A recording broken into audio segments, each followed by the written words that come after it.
बेकायदेशीर ड्रोन उडवणाऱ्या इसमावर मिरज शहर पोलिसांनी केली कारवाई।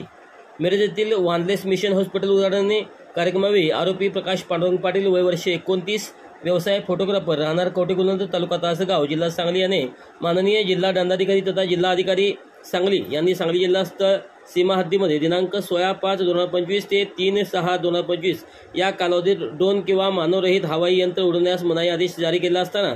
सदर आदेशाचा भंग करून आज दिनांक 25/5/2025 रोजी सकाळी 11:30 वाजण्याच्या सुमारास वानलेस मिशन हॉस्पिटल मिरज येथे सार्वजनिक ठिकाणी त्यांच्या ताब्यातील ड्रोन बेकायदा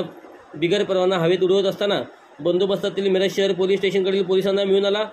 सदर इस्मास व त्यास ताब्यातील 50,000 रुपये किमतीचा एक DJI कंपनीचा AIR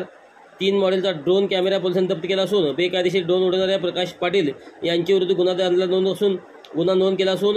मिरज शहर पोलीस ठाण्यातील गोपनीय विभागाचे पोलीस अंमलदार दत्तात्रय रामचंद्र फडतरे यांनी फिर्याद दिली आहे। सदरची कारवाई मिरज शहर पोलीस ठाण्याकडील पोलीस निरीक्षक श्री किरण रासकर यांच्या मार्गदर्शनाखाली पोलीस उपनिरीक्षक नीलम जाधव, पोलीस हवालदार जाकीर काजी, पोलीस शिपाई दत्तात्रय फडतरे यांनी केली आहे। सदर गुन्ह्याचा तपास पोलीस हवालदार विनायक ऐवळे हे करत आहेत।